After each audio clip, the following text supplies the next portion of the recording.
حضرت ابو هريره رضی الله عنه فرمای چې سرور کائنات صلی الله علیه وسلم و فرمایل چې د کم سړی په نکاح کې دوه زنانې وي د هغه دوه زنانو په مابینځ کې د مساوات برابرۍ عدل انصاف نه کوي دا کس به د قیامت په ورځ په داسې حالت کې وي چې د دن مې بدن به مفلوج وي.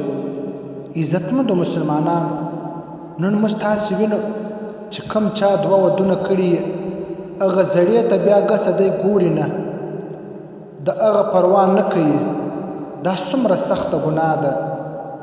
نو الله پاک دې موږ او تاسو ته عدل او انصاف را نصیب کړي او کم څوک دوه ودونه لري د هغه دپاره دا ضروري ده چې د هغه دوه زنانو په مابینځ کې دی عدل انصاف وکړي.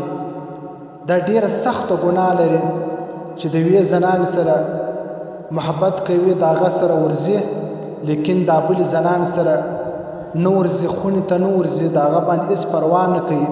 دا ډیره سخته ګناه ده.